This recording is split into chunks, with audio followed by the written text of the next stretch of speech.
Welcome back. I'm Ernie Bauer, the Sumitro Chair for Southeast Asian Studies here at CSIS. It's my honor to present our second panel, which is a panel that will look at the role of maritime forces in the South China Sea. We've got a distinguished panel, and I will introduce each speaker in turn, and then we would welcome your questions much along the lines as we did with the first panel.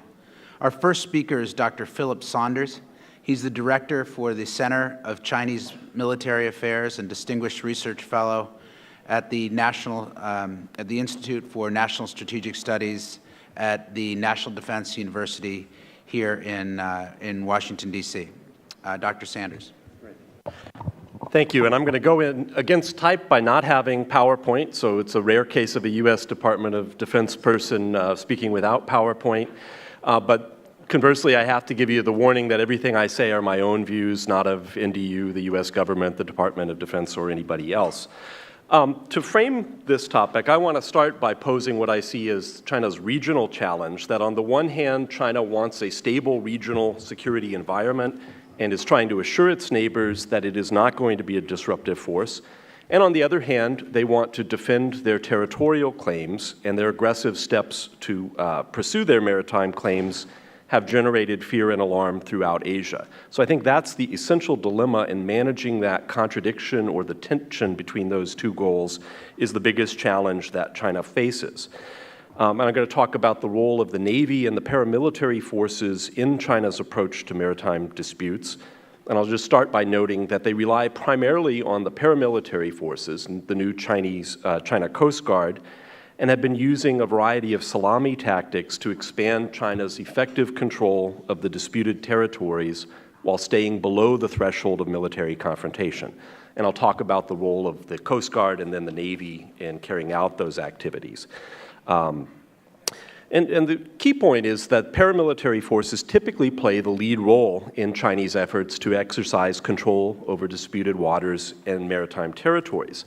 It's partly because they're better suited for some of the types of missions, such as enforcing fishing regulations, and it's partly because Beijing thinks lightly armed paramilitary forces are less provocative, and that reduces the likelihood of a confrontation escalating into violence and military conflict.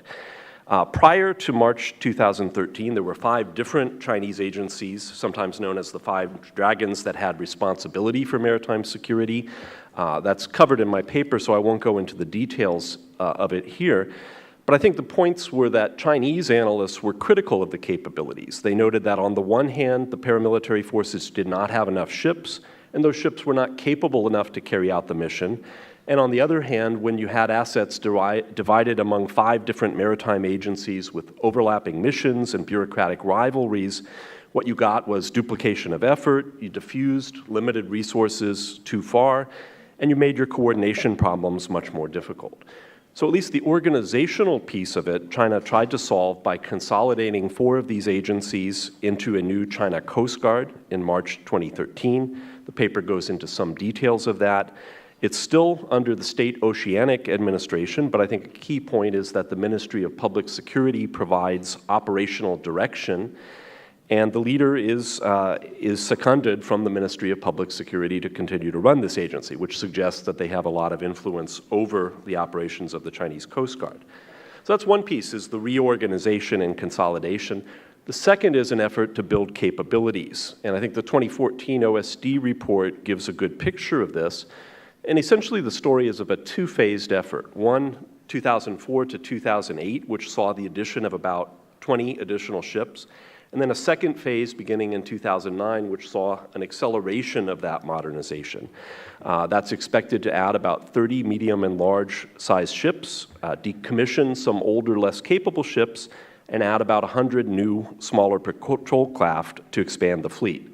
So the net result will be a force that's about 25% larger through construction and the addition of larger ships, some of which are inherited from the PLA Navy.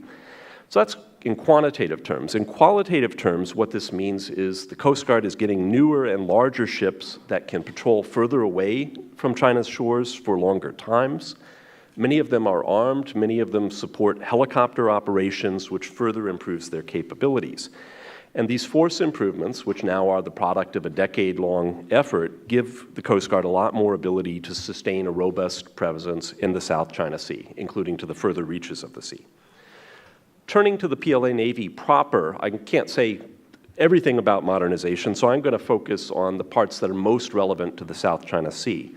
And I'll begin by noting that Taiwan is still the most important mission, but the task of defending China's maritime territorial claims has become increasingly important as a mission.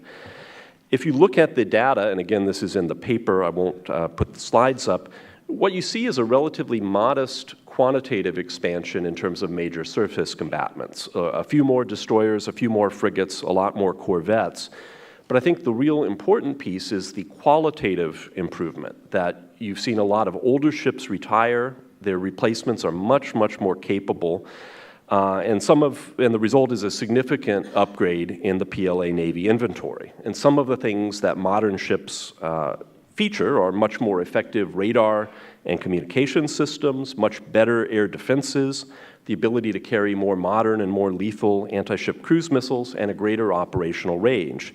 And a lot of those capabilities are particularly relevant to the South China Sea, where forces have to operate outside the range of land-based aviation. The other significant development is the deployment of China's first aircraft carrier, the Liaoning, originally built by Ukraine, never finished, and converted and finished by China. It's a ski jump style carrier, so it doesn't have catapults, and that limits the payload that aircraft operating off it can carry. It's not yet operational, although it's done its first training cruise, and aircraft are conducting training missions. One of the points I want to make, I've talked a little bit about some of the new capabilities, but I think the point is how they're being used and China's willingness to show them off. Historically, China's been reluctant to showcase new capabilities and concerned about transparency. But I think there's a shift that increasing PLA strength means that China now has the ability to demonstrate its capabilities in order to shape its regional security environment. And there's a number of recent instances where China has done this. In March 2013, a 4-ship PLA Navy flotilla went into the South China Sea, including a televised oath-taking ceremony by Marines and sailors right off the James Shoal. So that was certainly significant, and it was significant, I think, that Xi Jinping visited Sanya a couple weeks later to meet with some of the ships and the crews involved in the deployment. The Liaoning's, the aircraft carrier's initial training deployment was in November 2013. It sailed from Qingdao into the South China Sea, and even though not operationally capable, that showcases something that's a new capability for the Navy and the fact that it's potentially relevant to the South China Sea. And then I think the January 2014 Navy deployment of 2 destroyers and an amphibious landing craft, again, through the South China Sea, but out through the Sunda, Lompoc, and Makassar Straits, conducting anti-piracy, search and rescue, and live fire drills, again, showing the capability to patrol further away from China's coast.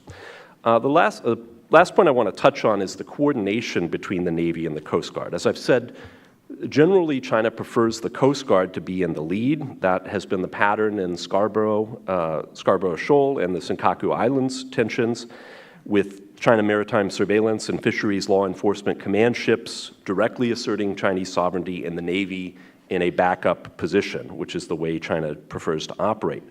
But we have seen more and more joint exercises between Coast Guard and Navy vessels beginning in July 2009.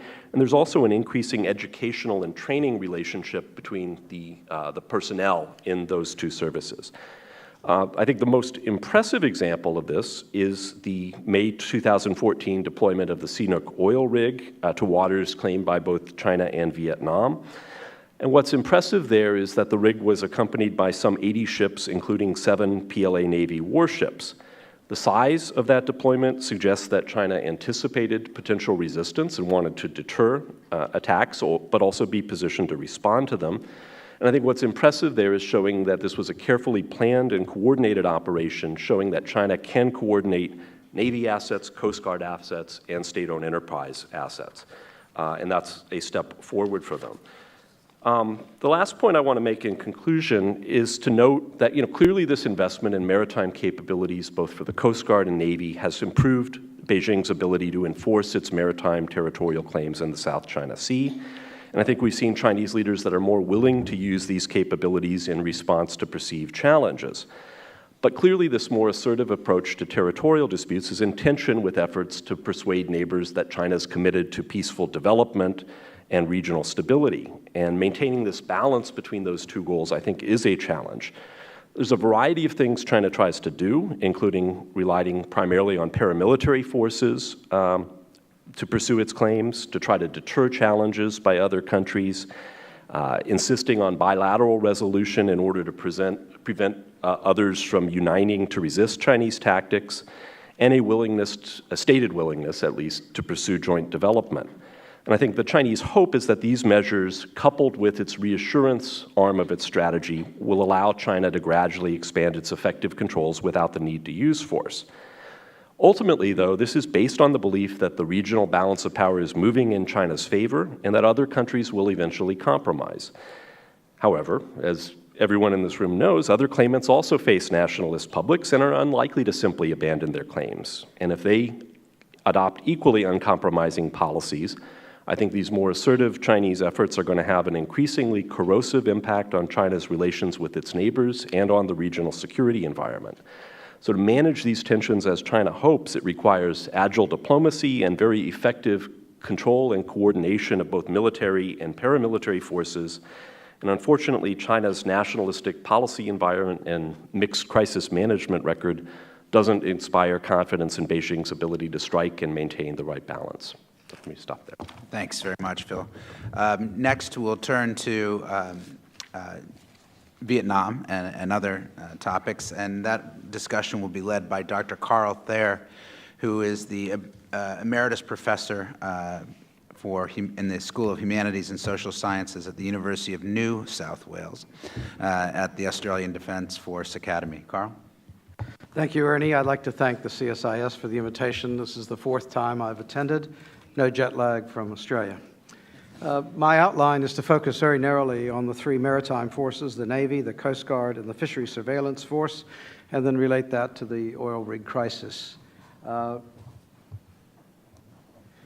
before I do that, Vietnam has a venerable naval history. From the 17th century onwards, the emperor commissioned the Doi Hoang Sa, the Hoang Sa Flotilla or Brigade, a separate one for the Spratlys, but this one went to the Paracel Islands, 5-week deployments, 8 ships, told to take enough provisions for that period, and they salvaged wrecks that occurred. This is a ceremony that I attended on Lee-Seun Island 2 years ago. I was just back this year. That's the island closest to the oil rig where they keep alive the tradition of remembering those who have perished and also who protected Vietnamese sovereignty. Now to get to the present, the first two forces that I'm discussing are under the Ministry of National Defense. That's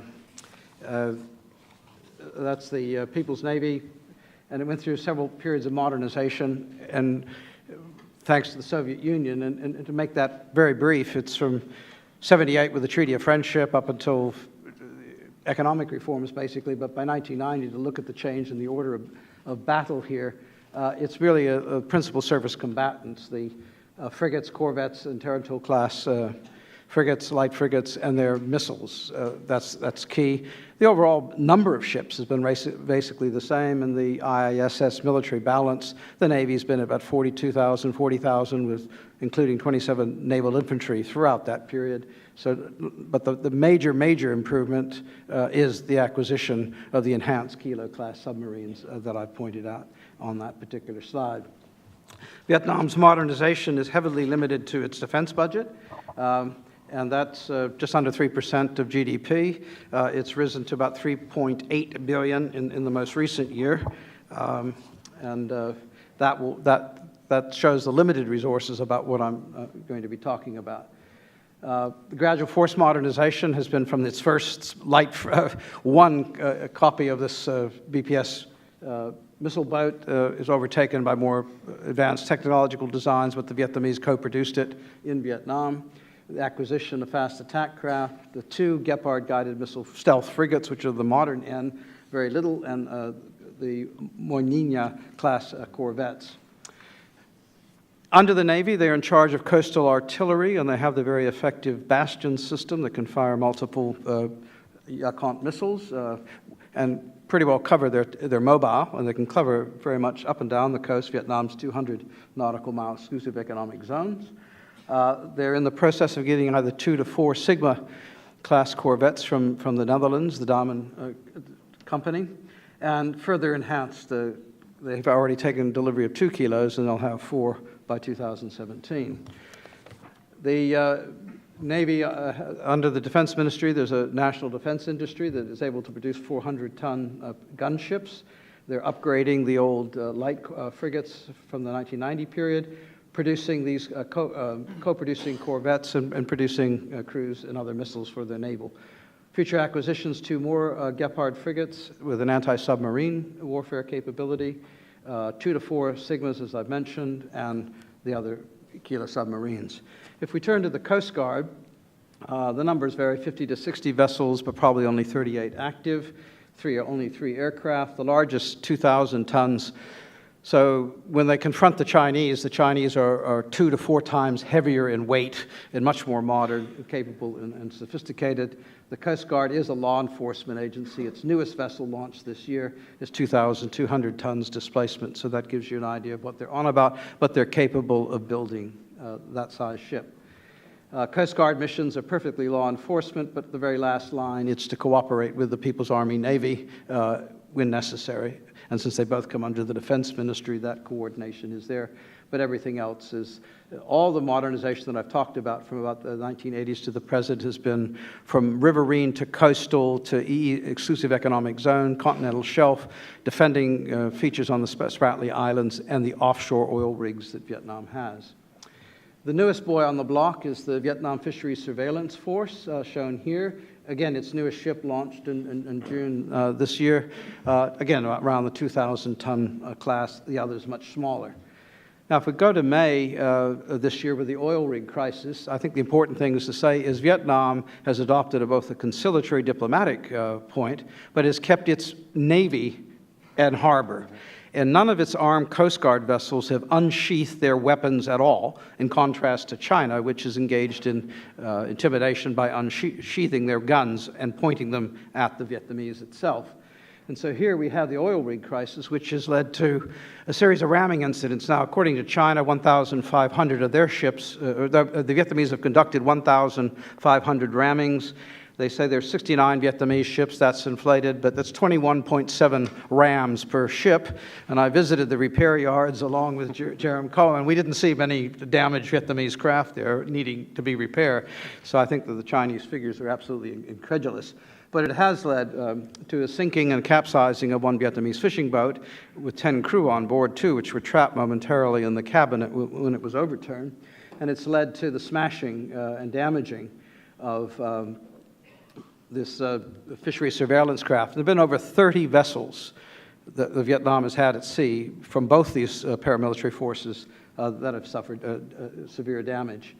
The modernization program, the U.S. is providing, since 2009, a Coast Guard trading program. And if you read today's intake, the Japanese Diet is considering providing overseas development assistance to provide loans to Vietnam so they can acquire more modern Coast Guard vessels. And they're expecting delivery by early next year. The Vietnamese National Assembly has allocated roughly $756 million to the Coast Guard and the surveillance force, and an additional $473 million in soft loans to build new fishing boats to make them reinforced steel to confront the larger Chinese boats, which already have that capability. So that's my presentation on the 3 services of Vietnam. Thanks very much, Carl. Turn next to a discussion of the Philippines and other capabilities from Mr. Christian Lemaire, who's Defense and Military, who is the Senior Fellow for Naval Forces and Maritime Security at the International Institute for Strategic Studies, or IISS, in London.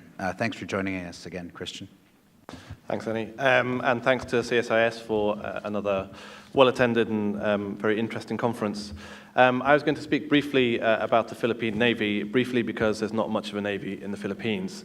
And this is largely because the Philippines has, quite understandably, been much more focused on internal security issues for several decades. The various waves of violence that have occurred with the New People's Army, the challenges they found with the Abu Sayyaf group, with MILF and MNLF, and various other domestic instabilities as well, have led to a long-term focus by the Philippine military, both on the land, but also in particular on internal security issues. Meanwhile, the Mutual Defense Treaty that the Philippines has been party to with the US has allowed it to essentially delegate out its external security to its partner in the US, and has allowed it to give international disputes a relatively low priority. That is, until recent years when suddenly the Philippines is much more concerned about certainly its maritime periphery. The military broadly, but particularly the Navy, has been underfunded and it's been really insufficient to maintain maritime security, domain awareness, and maritime governance more broadly. And this continues to be reflected in the balance of spending by services within the Philippine military. In 2014, for instance, the Army was budgeted to receive approximately 64% of expenditure on the armed forces. The Navy was budgeted to receive just 17% of that spending. So there still remains a very heavy focus in spending on the Army and on land-based security generally. Defense funding broadly has been a very low priority for many years for the government. Current defense spending as a percentage of GDP is approximately 1%. Which is the same as Japan, but Japan has other constrictions on its defense spending. It's vacillated within this broad 1% area for decades, really. I mean, it did rise briefly to about 1.5% in 2002 amid the intensification of Islamist insurgencies, but since then it's really been around 0.9 or 1%. And I think it's instructive to compare the Philippine budget with the Vietnamese budget that Carl was just talking about.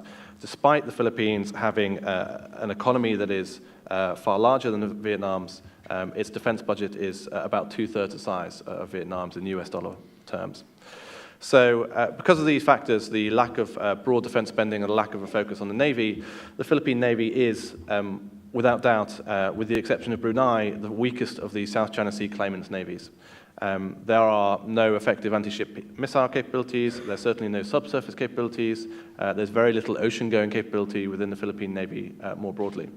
And I think perhaps the most indicative aspect of this is the fact that a former US Coast Guard cutter, which is about 45 years old at the time, was renamed Gregorio del Pilar when it was handed over to the Philippines and instantly became the Navy's flagship.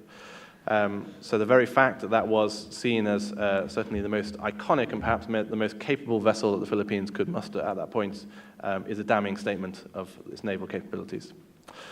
Arguably, the paucity of military capability within the Philippines is actually one reason why the country is pursuing an independent third-party arbitration case against China.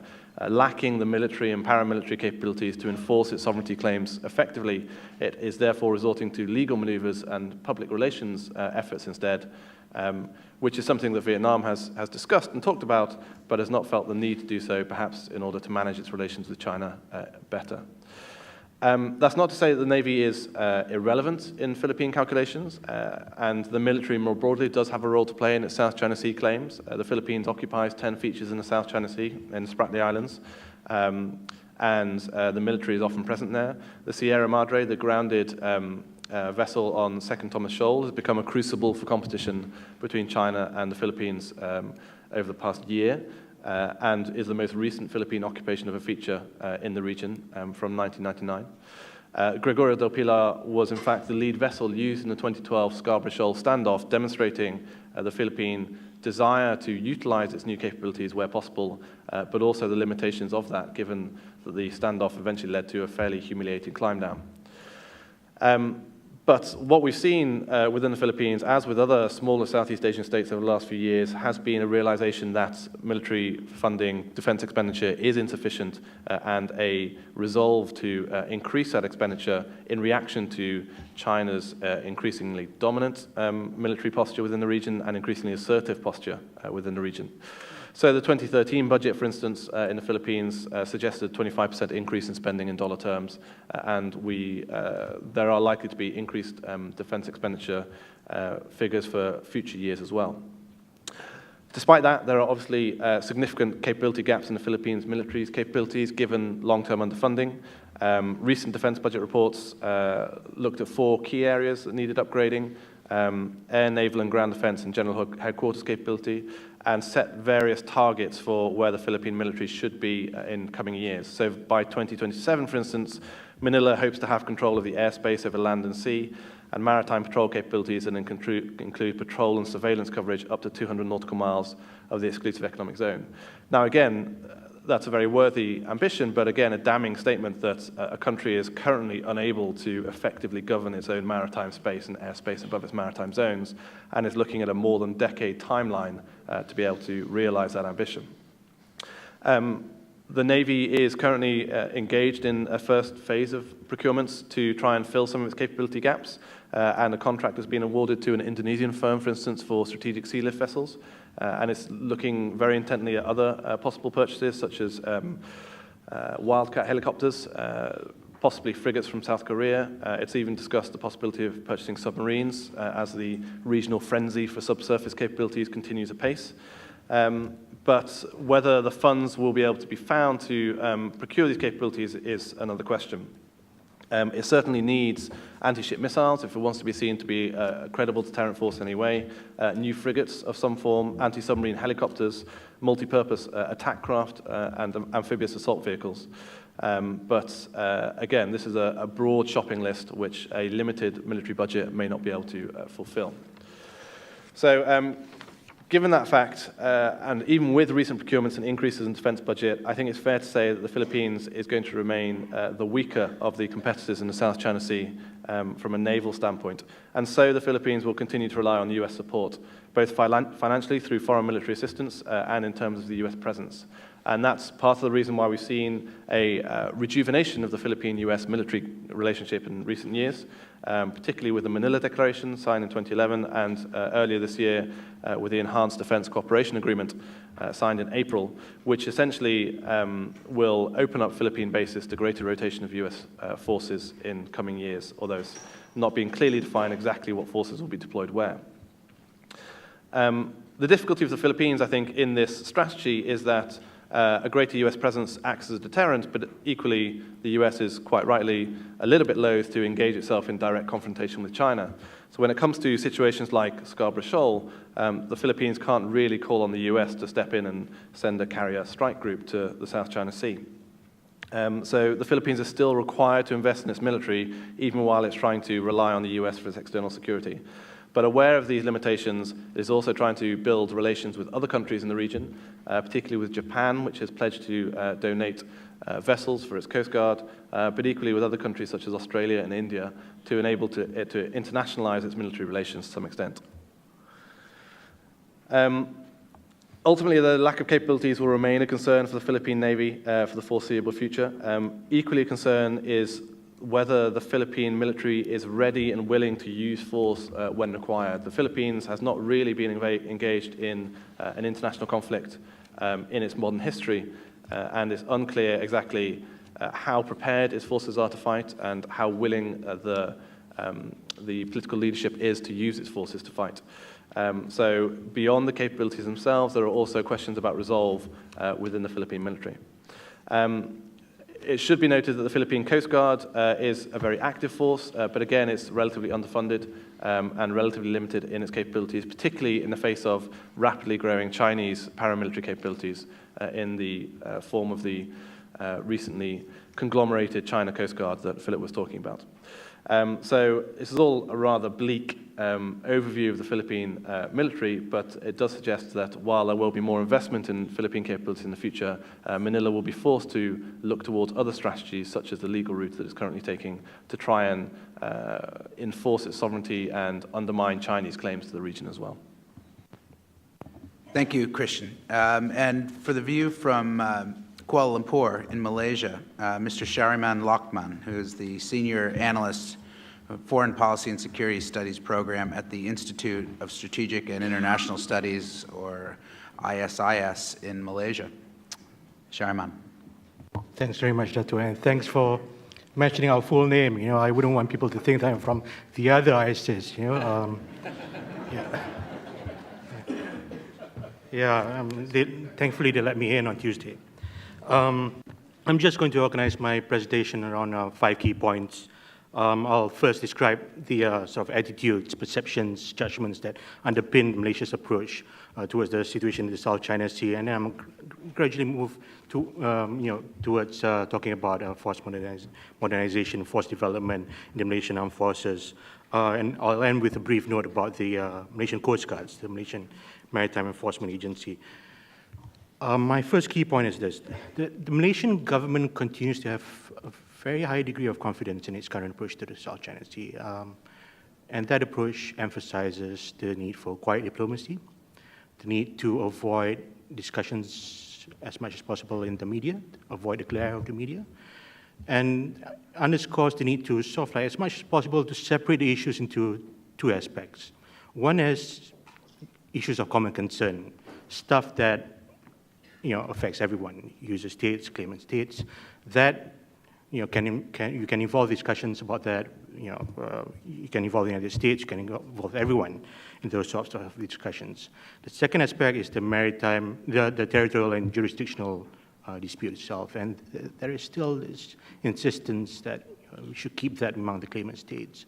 I know it's very difficult sometimes to untangle these two aspects, but the working assumption is this. The working assumption is that an airing of the dispute in the media would unnecessarily incite nationalistic passions, that it would further limit the options for the political leaderships of the countries concerned, especially China. Well, maybe including China, especially China. And the other assumption is that the involvement, the excessive involvement of extra-regional countries, including the United States, could be counterproductive, that it would only provoke a very, even harder response from China. It's not that Malaysia does not want the United States to be present in the Western Pacific and in Southeast Asia. It does.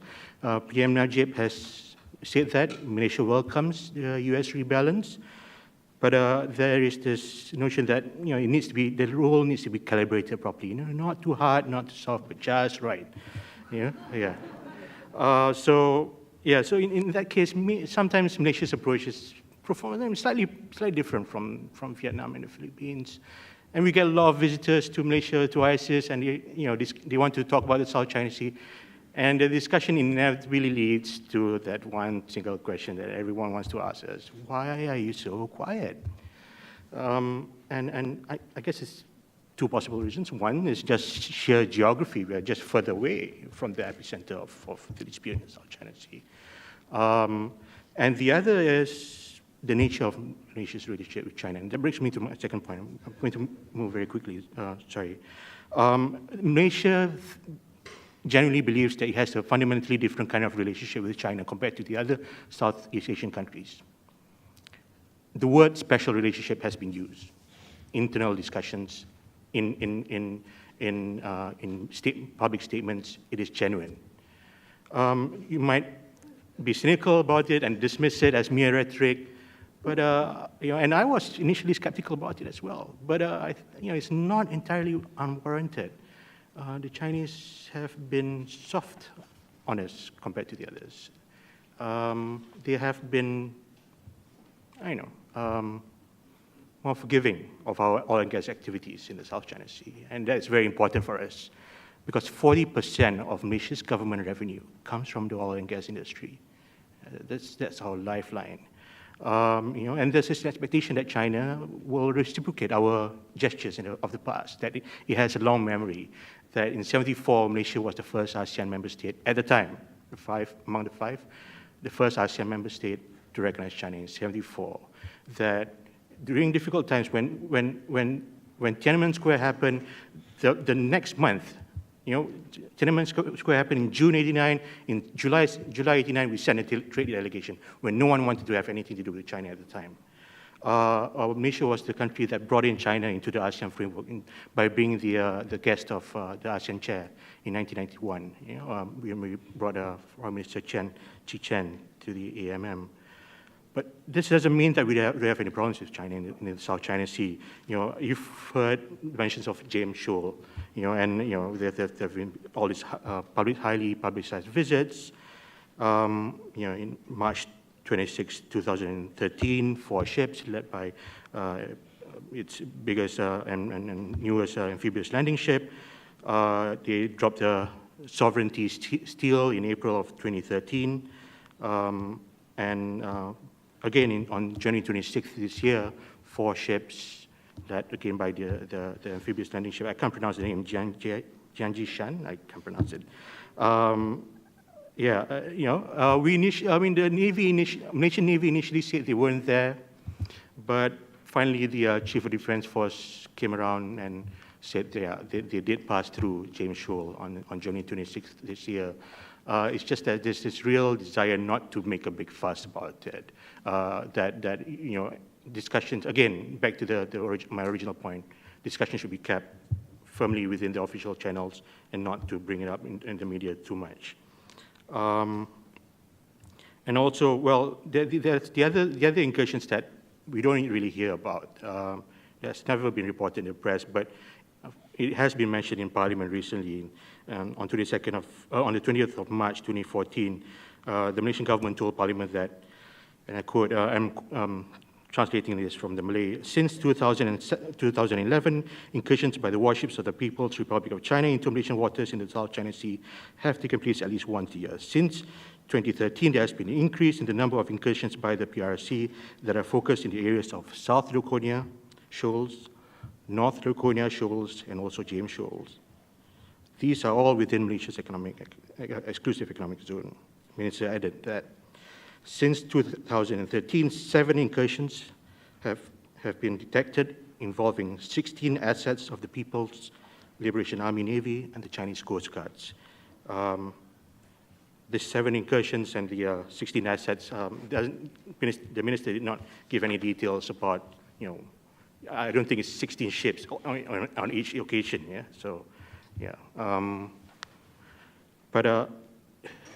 Even though there have been all these incursions, when I talk to naval commanders from Royal Malaysian Navy, they say that the interactions with the Chinese vessels in the South China Sea has been professional, quote unquote, that sometimes even cordial, that it's become almost ritualistic, where we say that you are in Malaysian waters, and they will respond, you are in Chinese waters, and they inevitably part ways, or even continue mirroring each other, but that's it. That's the full extent of the interaction.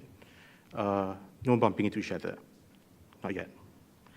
And it's difficult to determine how Malaysia has reacted in terms of force modernization, because there's a lot of things going on here. But there is a plan to build a naval base in Bintulu, which is 60 kilometers away from James Shoal. There is a desire to develop an amphibious capability for the Malaysian Armed Forces. It's unclear whether this amphibious capability will be parked under the Navy or the Army. The Army continues to be very dominant in the Armed Forces Council, so I think the Army is probably going to get it. And the MAF has been very keen to get assistance from the U.S. Marine Corps. I should note that in the last 2 carrier exercises that he had between nation and U.S. military, they have both had amphibious landings as a main feature of those exercises. My third key point, sorry, do I have? A little bit of time. Yeah, thanks. Third key point, it's not all about China, it's not all about South China Sea. The reason I'm saying this is that it's very tempting to say, well, it's all about China, that you're spending more and more, and it's all about China. It's very neat, very parsimonious, very clear, makes you feel very good, I think, to just be very almost clear-minded about it. But in the case of Malaysia, well, in the case of Southeast Asia, I think, we are also looking at each other. This is something that we don't really discuss. Malaysia looks like Indonesia. Indonesia looks like Malaysia. When asked why Indonesia needs submarines, the Indonesian Defense Minister has said, we need to keep up with the other ASEAN member states. The Thais have, Thai defense spokesman quoted by the Bangkok Post a couple of years ago, said that we need to maintain the balance of power within ASEAN. It's increase. I mean, it's worth thinking about that. You know, it's not quite. It's not often made very clear in the press reports that this is also a factor in force modernization in Southeast Asia. And in Malaysia's case, the main thing that's driving recent purchases is not even Indonesia, not even Singapore, not South China Sea. Those things are thought about, but the main thing is a response to what happened last year in Sabah. There was, in February 2013, there was an incursion by 200 militants from southern Philippines, claiming to represent the Sulu Sultanate. There was this, for 3 weeks, the government wanted to resolve that situation peacefully, but its hand was forced when policemen were killed. In one case, about 4 of them had their bodies mutilated. One policeman was beheaded. In the end, the government just had to launch a all-out assault, including bombings by F-18s, which was very effective. In the end, 9 members of the Malaysian security forces were killed, 68 militants killed. But after that event, there was a bit of soul searching going on. It's like, gosh, this shouldn't be happening to us. This is just 200 ragtag sort of militants. And there were 2 principal conclusions were reached by the Malaysian armed forces. One, there needs to be a renewed emphasis on counterinsurgency. Might sound familiar to some people here. The CDF said that the fourth dimension Malaysian Armed Forces plan for the MAF, which is the main sort of like document that informs purchases, focused primarily on conventional threats, and we did not place enough emphasis on combating asymmetric threats. The other conclusion that was reached was that Malaysian Armed Forces needed to bolster its capability to move reinforcements quickly from one side of Malaysia to the other. They had a CPX, a command post exercise earlier this year, and they found that there were gaps in those capabilities. And so a lot of money is being channeled towards low-intensity conflict. The Malaysian Army is getting the biggest share of recent spending. Where the Navy is getting a lot of small patrol boats. That's the main preoccupation right now. And they also think about sea basing, turning amphibious ships. Turning amphibious ships into turning the auxiliary ships into a sea base sort of thing. So the fourth and fifth point, very quickly. The fourth point is the Malaysian Navy is pretty stretched. It has a core force about 39 surface ships and 2 submarines. Its development has been in fits and starts, really. There's always been, we're going to give you lots of money, then there's an economic crisis, then plans get trimmed. It is a very, very big sea area that we're talking about. We're talking about an EEZ the size of California, basically. So 39 ships won't do it. But there is a plan to purchase 6 littoral combat ships. We're calling it littoral combat ships. It's not the same as the US LTS. 6 will be added into the inventory within a couple of 4 or 5 years, and that should fill in quite a bit of gap there. Last point. In talking to people in the security establishment in Malaysia, there is a growing sense that we need to focus more on building out the capabilities of the MMA, the Coast Guards. That the Coast Guard is the best place to deal with incursions from China, because they are sending their civil and maritime vessels. And they say don't bring a knife to a gunfight. Well, this is opposite. Don't bring a cruise missile to essentially what is essentially usually a staring contest. So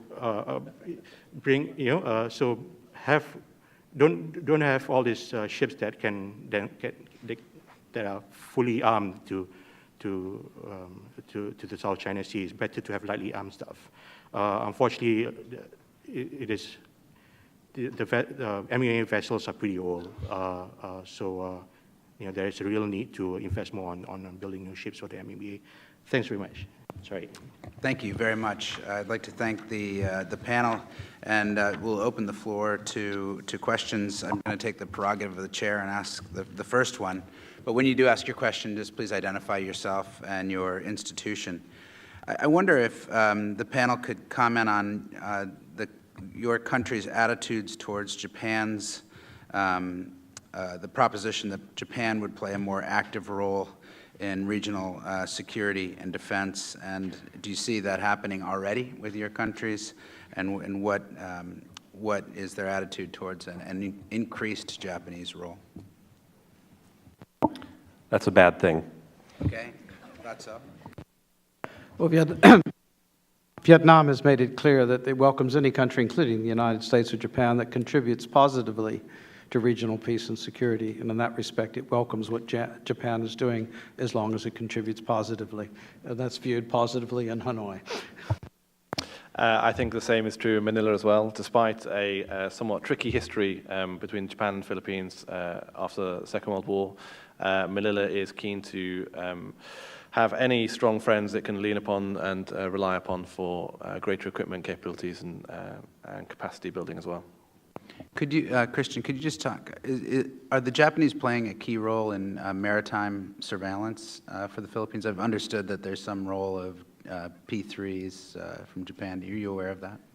Yeah, I think it's at a very nascent stage, though. I don't have full information on that, but I know maritime domain awareness is one of the areas the Philippines is most eager to improve upon, and they have discussed the issue with Japan.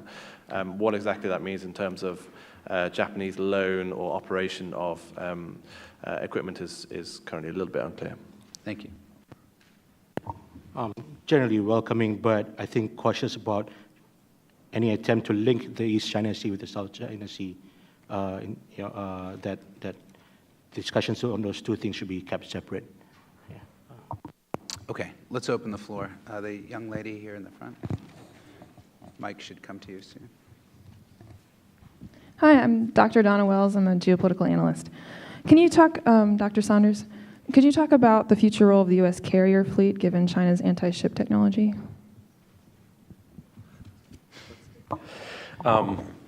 It's a problem, and it's not just a function of the anti-ship ballistic missile. It's a multi-access threat in terms of conventional submarines, advanced cruise missiles, as well as the anti-ship ballistic missile. There's a lot of work going on in the Navy to think about the various ways to respond to that, with, I think, the anti-ship ballistic missile being the newest kind of threat focused. But my center has just published a book on Chinese cruise missiles, which highlights the various ways which they can be used to threaten U.S. carriers.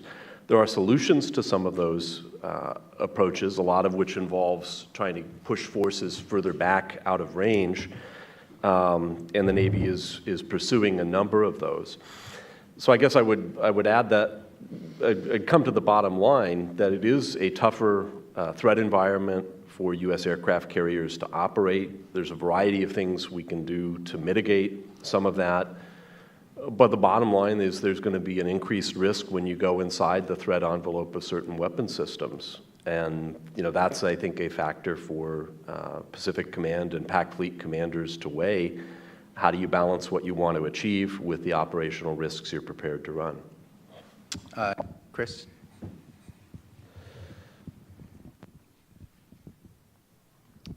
Chris Young, National Defense University. I would wonder if the panelists could talk a little bit about whether they see the developments in the Asia-Pacific as an arms race or an arms crawl. I mean, we hear a lot about how there's a relentless buildup of forces in the Asia-Pacific. And I'm wondering if they're feeding off of each other or if is it a natural development, force modernization capability developing in the Asia-Pacific region. So there's a debate over which one is which. The second thing I'd like to ask is, you've all have focused a lot on the hardware. Talk a little bit about the software with regard to capabilities, training, ISR, command and control, that sort of thing. Thank you. Yeah, just on the arms race issue, this is a topic that I've discussed fairly frequently. Now, I am more reticent to use the phrase arms race than other people, just because I think there's so much historical baggage tied up with that particular phrase. There is definitely a military procurement competition occurring within East Asia. There are definitely action-reaction dynamics to it. The Vietnamese submarines could be seen as just an expansion to the subsurface realm in a developing country, but buying 6 subs when China has increasingly dominant surface capabilities and other countries also buying subs does appear to be a clear reaction to China's increasing dominance of the surface. But there are other reactions in there. You know, why does Malaysia need 2 submarines? Perhaps it doesn't, but maybe it wants them because Singapore's got 4 submarines. So there are inter-regional rivalries that are also fueling these purchases as well. And as Sharaman said, there are internal security issues as well to some extent. So yes, I think we can certainly talk about military procurement competition. I would also say that you know, it's not much of an arms race when most defense expenditure as a percentage of GDP is not increasing very quickly. Japan has recently increased its defense budget for the first time in more than a decade, and last year by the most in more than 2 decades, but it's still about 1% of GDP, and it's a statement that will increase defense spending over the next 5 years by 5% is really not a race in any sense. It's not very rapid in any way. So, you know, I think it's difficult to talk about a regional arms race. I think it's very difficult to talk about an arms race when there's really only one horse in that race, and that is China. There's no real symmetry to the competition at the moment between China and its neighbors, nor between the US and China as well. I think there is the possibility in the very long term for an arms race between China and the US if relations deteriorate and there is a greater bilateral military competition. But for the moment, I would refrain from using the phrase arms race and refer more to a military procurement competition between various states and within the region more broadly. Does anyone else want to comment on the race? Carl? Yeah, the historic baggage is that two countries identify each other as adversaries and strain in resources to compete, each trying to match and countermatch the other. So by that definition, using the historical baggage, no, there's not an arms race in the region. He asked us about ISR and software.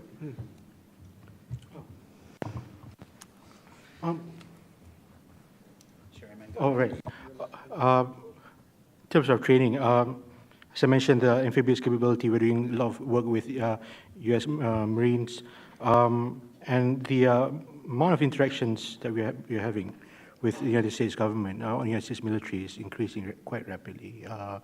There were 6 ship visits in 2003. By 2011, it was 30 plus.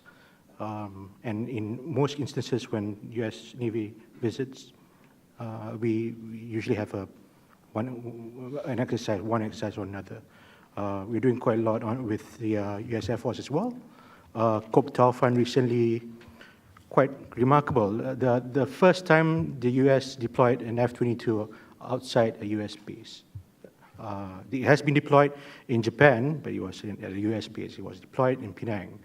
And that shows the real sort of, I guess, desire to build each other's, nation's air defense capability there.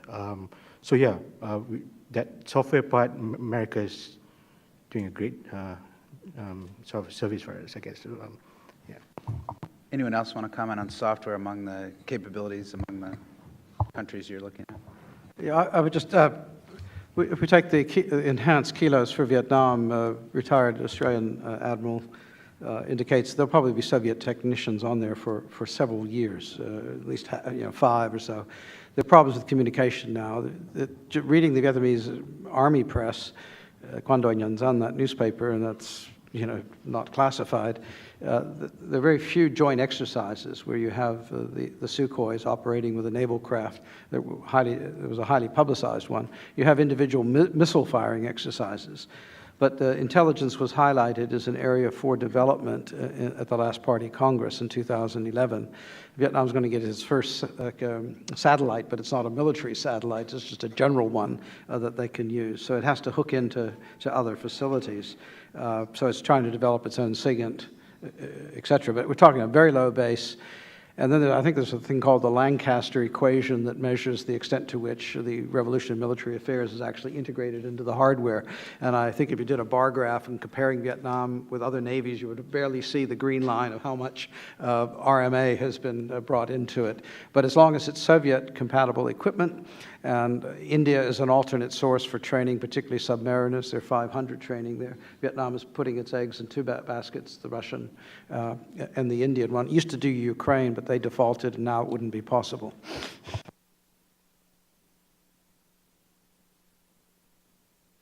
Ewan Graham from RSIS. I have two quick questions for Dr. Saunders. In the first instance, anyone else on the panel who wants to have a go at them.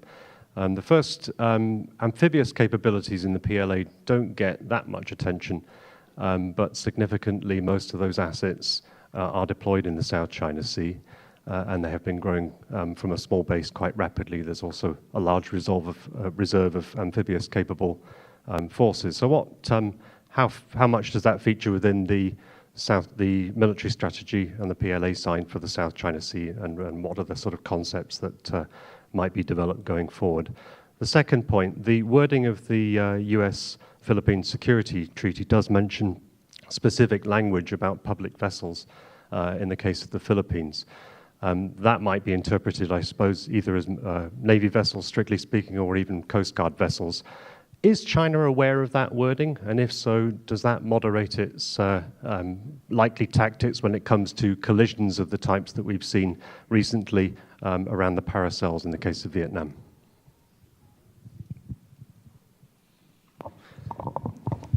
I think I'm just going to speak briefly to the amphibious part. That is an area where there is some increased attention, including in the training. My colleague, Dr. Chris Young, is an expert on amphibious operations, and I think if you talk to him during the break, you'll probably get a better informed answer. But I think more broadly, that is a capability the Navy's trying to develop, and it obviously has relevance for the South China Sea and other areas. So it is an area of focus, and things are happening there. In terms of the US-Philippines Security Treaty, I haven't had a chance to ask that precise question. I would say it's a public document. The Chinese probably are very well aware of it. How much it restrains their activities, that's a difficult question. I think they try to keep things under a certain threshold, and they try to keep the US out of these disputes, both by engaging us diplomatically, but also by calibrating their actions in ways that try not to cross lines that might bring the U.S. in. Carl and Christian. I'd like to point out that the Philippines U.S. treaty is worded exactly the same as the Australia-United States treaty. And I don't think it's really the question of military ships, it's the use of the word in the Pacific. And the U.S. has reportedly clarified that that does include the South China Sea.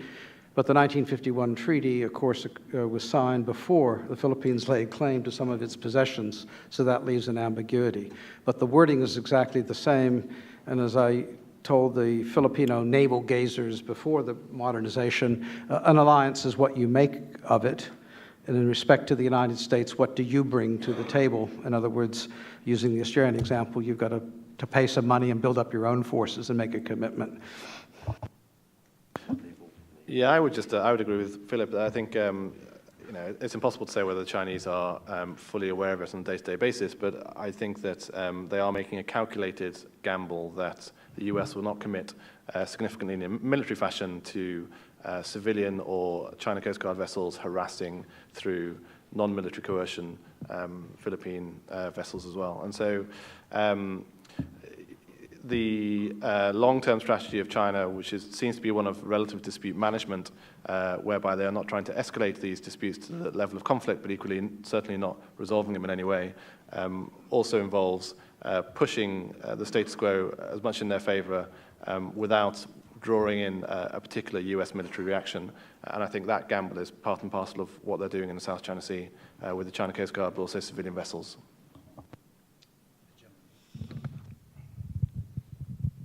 Yes, I'm retired Vice Admiral Koda, the former Commander-in-Chief of the Japanese fleet. And I spent 40 years in Japanese Navy and watching Chinese Navy very carefully. And the two comments and two questions. One, there were questions about Chinese anti-ship ballistic missile and the arms racing. According to the open news sources, the Chinese ASBM is a long way to go, especially to complete that missile system as a whole functioning combat system. There are many things for China to do. So perhaps it's, let's say, about 10 more years. But key question is 10 more years, is short or long? We should interpret that as a short, and we should be prepared for that. And arms race, if we, the one analogy is if the US is the grown-up adults in terms of naval capability, Chinese capability could be the senior of the high school or college graduate, or college student. And all the ASEAN nations, they are graders. Do you say this arms race? No. Okay. And only Japan is competing, but our defense budget last 15 years has been declining about 1 to 0.5% every year, except the last year. Okay. And Chinese total spending of this is also the released spending is about $80 billion equivalent. Japan is about $40 billion equivalent. So this is also not an arms race. And questions to the panelists. One is, the Chinese strategy of the white ship against white ship. This looks brilliant, but at the same time, regional nations also know what to react or how to react. For example, Vietnamese in the last May response, they also sent the white ship. Or Japanese response to the Chinese challenge at Senkaku, we have been also sending only the white ship. Our Navy is far over the horizon. So, if regional nation still employ these tactics, perhaps all the incident would go for the stalemate. So we have to be prepared for the kind of the long-lasting conflict or non-combat skirmish. And my question to the Philip is,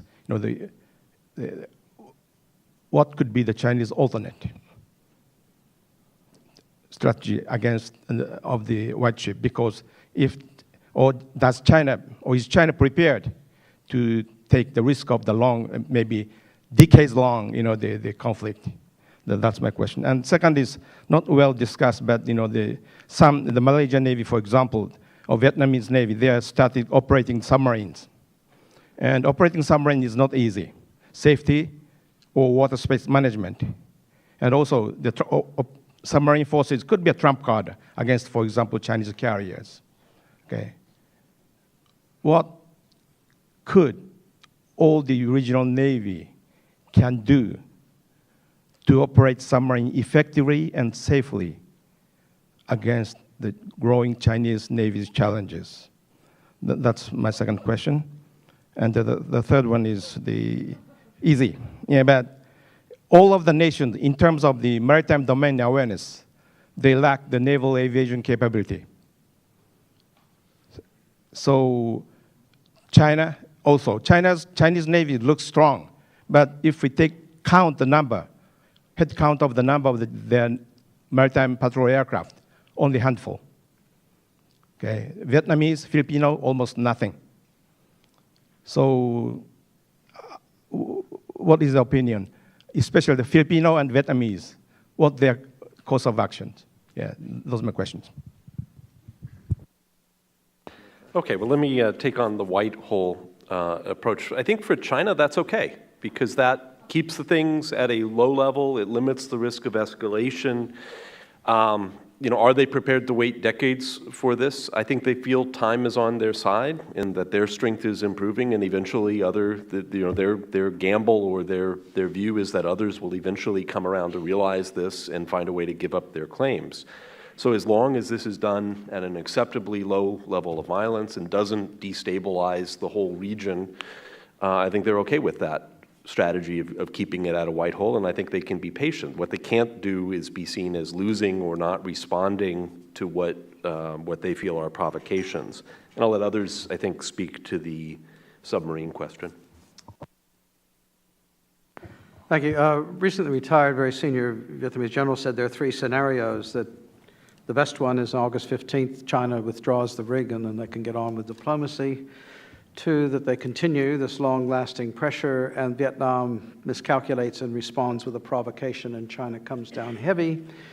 Or thirdly, that China just ups the ante and seizes a piece of territory that's out there. So at the moment, it's white on white, Coast Guard, fishery surveillance. It's unequal.